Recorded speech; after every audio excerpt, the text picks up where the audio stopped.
EcoTrust, ela nasceu a partir de uma empresa que é a EcoIT, né, que a gente ainda tem esse nome dentro ali, é o mesmo CNPJ. Então, a gente surgiu essa empresa como uma empresa de serviço. E antes até disso, né, sempre trabalhei com tecnologia, né, quando eu comecei profissionalmente mesmo, aos 16 anos ali, 17, trabalhando como analista de suporte, depois fui para uma parte mais de gestão de serviços, né, administração de rede, e aí em certo momento falei, puta, eu quero construir alguma coisa diferenciada, né, para entregar um valor que eu acreditava muito, que foi simplificar eu sempre gostei de simplificar as coisas em tecnologia. Eu sempre achei que os profissionais dificultavam mais a vida do que facilitava. E historicamente é muito isso, né? Até quando começou a surgir as primeiras auditorias de SOX, né? Nessa época eu estava num laboratório americano e, cara, quem auditava os próprios caras de TI eram os caras de TI, porque ninguém sabia auditar o negócio, né? Então é histórico isso, mas quando eu decidi empreender, quando eu vi um movimento que era a computação em nuvem, lá em 2008, surgi com o Google, né? E aí eu vi, pô, computação em nuvem, que negócio é esse, né? E o Google estava vindo para o Brasil, ele já tinha feito uma tentativa de criar parceiros aqui no Brasil, e essa era a segunda tentativa dele, e eu vi que tinha uma oportunidade ali, né? De simplificar o que eu já tinha de problema. Pra você ter uma ideia, como administrador de rede, eu implementei o Exchange, migrei do Lotus Notes para o Exchange, com PSM, Misericórdia. em nuvens, Citrix, Zenap, enfim, era uma loucura, uma coisa para você ter uma caixa de e-mail. Eu até lembro, né, que assim, antes, quando dava um problema, um ataque, porque ataque sempre existiu, né, cibernético, naquela época, parava o e-mail do presidente, esse era o maior impacto. Hoje para a indústria, para de atender o hospital, a emergência, né? Mudou bastante o cenário. Mas nessa época, quando eu vi que o Gmail for Business surgiu, eu falei, puta, e-mail na nuvem. Na época falavam assim, pô, 60% das empresas terão e-mail na nuvem em 3 anos. O Gartner falava esse tipo de coisa, né? Na época era 2%. E aí foi quando eu abri a Eco, vi que comecei com essa estrutura de e-mail ainda pra gente, mas vi que o SaaS era um caminho interessante. Aí depois fui entender que, por exemplo, a Salesforce que lançou o SaaS, né? Basicamente. Então já estava nascendo uma coisa e decidi começar a empreender e oferecer Google, inicialmente como uma consultoria, e uma plataforma de Service Desk, que eu também estava usando internamente, mas também comecei a implementar isso. Então a gente começou a entender o que era SaaS. Depois fomos selecionados pelo Google para ser parceiros do Google no Brasil. Então, a primeira Eco, ela foi uma Eco de empresa de computação em nuvem. O que hoje os MSPs estão fazendo adoidado e de forma bem mais madura, a gente começou lá em 2010, 2009. Olha só, uma visão de mercado e de longo prazo, né? E é necessário para um empreendedor de sucesso. Sim, a gente teve essa visão. Eu brinco que a gente tem 3 gerações de Eco, que eu vou falar as outras 2, mas a terceira geração a gente decidiu fazer, cara, vamos parar de inovar, ter visão tão de longo prazo e vamos olhar hoje, porque às vezes você desbravar o mercado é muito desafiador e provavelmente você não é o cara que vai crescer o mercado.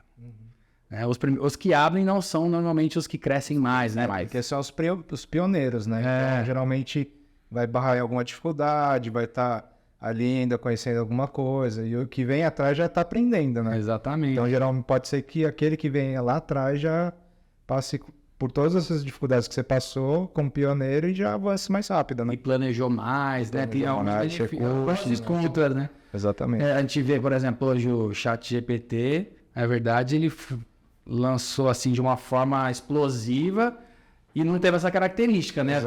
O segundo lugar está longe. Mas a maioria, né, especialmente em serviço, então a gente começou com empresa de serviço, depois chegou a AWS, não existia nessa época. Aí a AWS chegou aqui no Brasil e no mundo, né? E a gente trouxe a AWS para fazer um serviço gerenciado de IaaS. E aí começou a ficar mais avançado o negócio, né? Porque nuvem, o SaaS, ele era basicamente controle de acesso e gestão de mudança. Para você fazer os usuários usarem aquele e-mail novo e não quererem ficar no notebook. Essa era a nossa missão, né? Tirar de Microsoft e ir para Google. E a Microsoft nem tinha entrado nesse jogo de nuvem ainda. Né?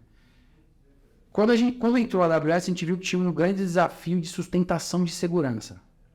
Segurança sempre foi o nosso viés, né? Para você fazer uma gestão de mudança de e-mail, de dados. Então, sempre era o nosso diferencial. Quando entrou a AWS, a gente começou a preparar um portfólio de serviço gerenciado, focado em sites backup, né? Disaster Recovery, DRP, backup em nuvem. E, inicialmente isso, né? Sustentação mais da parte acima da AWS. Essa empresa, a gente chegou um momento que a parte de segurança era mais relevante do que nuvem. Então, a gente estava sendo uma empresa de segurança usando nuvem, não uma empresa de nuvem que tinha um diferencial de segurança. Mudou um pouco o caminho, né? O percurso da Merlin mudando, né? E aí, nessa segunda, né, que a gente definiu como segunda geração de Eco IT ali, a gente começou a amadurecer esse serviço de disaster recovery, backup em nuvem, e atender empresas médias, né, nesse período. Essa parte de Google a gente vendeu, essa empresa tinha 150 clientes, e a gente vendeu para uma empresa parceira Google, e focamos nisso. Nesse momento, em 2014, a gente teve um incidente, sempre tinham incidentes, porque no nosso contrato, inclusive, tinha um plano de continuidade de negócio, tinha os incidentes previstos, quanto tempo RTO, RPO, quanto tempo para voltar e tudo mais. Só que aconteceu um incidente que foi diferente. Né? Um incidente que a gente não sabia o que era, parou todas as máquinas da empresa, eram 150 máquinas mais ou menos, e aí o dono ligou maluco, né? Quando a gente pediu para ele tirar uma foto da tela, tinha uma tela lá, escrito Bitcoin, e uns negócios de não sei o que, criptografia e tal. A gente nunca tinha ouvido falar nessa palavra, em 2014. Fomos atrás, o time já começou a atender ali, mas parou, assim, criptografou todas as máquinas da empresa. E aí, assim, deu um alerta, né? E aí tem muito a ver com isso também. Pô, qual que é o sinal que você talvez não esteja vendo e que tá na sua cara ali, que pode ser uma oportunidade? A gente viu aquele sinal, primeiro, com medo, né? Porque, puta, que negócio é esse? Vamos atender o cliente. Demorou uma semana para voltar ao ambiente do cliente. Você nunca tinha visto, né? Nunca tinha visto. Ele estava em auditoria. Misericórdia. Aí era perfeito, né? Perfeito. Pra fazer uma perfeito. A solução que a gente usava era uma solução americana super boa até hoje, mas também deu um pauzinho lá para não fez o que tinha que fazer, que é normal, então demorou mais tempo e tudo mais, beleza. Essa ação a gente voltou ao ambiente e tudo mais, mas isso fez a gente falar, putz, o que é isso? E fomos estudar aquele tipo de ataque, ransomware, e vimos que tinha um movimento importante acontecendo no mundo. E aqui no Brasil ninguém falava disso, cara, em 2014 também. Né? E aí a gente falou, pô, será que tem mais gente que foi atacada, que sofreu por isso? Vamos criar uma campanha de marketing para achar mais gente? Quando o cara buscar ransomware, achar a gente criou uma campanha de marketing, né? Primeiro, a primeira fase ali de analisar a ameaça é o que, lógico, né? Uma partezinha do que hoje é Threat Intel, né? Sim. Você entender como funciona o comportamento, lógico que não tinha, pelo menos a gente não sabia esse número naquela época, acho que não tinha mesmo. E a outra parte de colocar uma campanha no Google é growth, né? Marketing, growth marketing. Sim. Então, coisas que o pessoal começa a dar nome, não, você tentou achar o seu cliente. Quando a gente colocou, começou a ligar um monte de gente. Tipo, 10 pessoas por dia. Em média, 10, 15 pessoas por dia. Foi atacado. E o que a gente queria fazer? A gente queria ajudar essas pessoas a entender e vender backup em nuvem para elas. Essa era a estratégia. Só que, na verdade, não rolou. A gente atendeu 300 empresas no começo e vendemos pouco. Falou, putz, esse negócio aqui... O negócio não era o backup, eles queriam resolver o problema deles, né? É o problema, que estava criptografado e tal. Aí a gente pensou em estruturar um processo de resposta a incidente emergencial, que a gente chamou de resposta a incidente ransomware. E aí a gente criou essa unidade de negócio. Então tinha a parte de continuidade, backup, então é pelo amor e pela dor.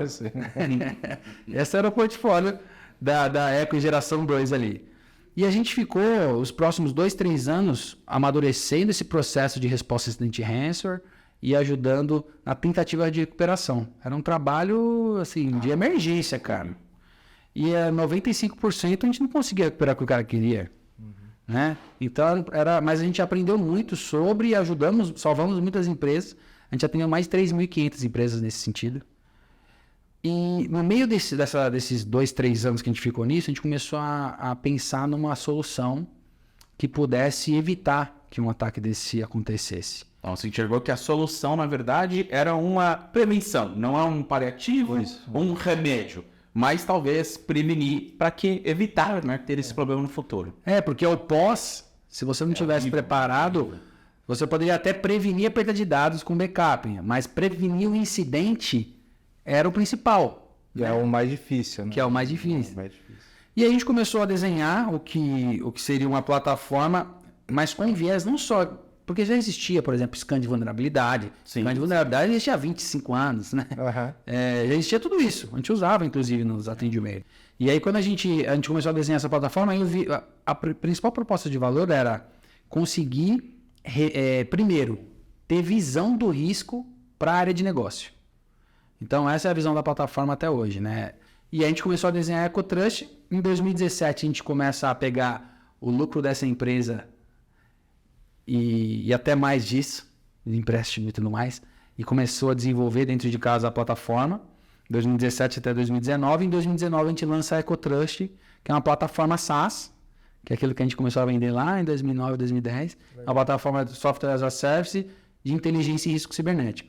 E aí surge a terceira Eco, que é a Eco IT, mas que agora a gente está fazendo essa virada para EcoTrust, então o nome da plataforma virou o nome da empresa, né? E a EcoTrust é 100% do nosso business, né?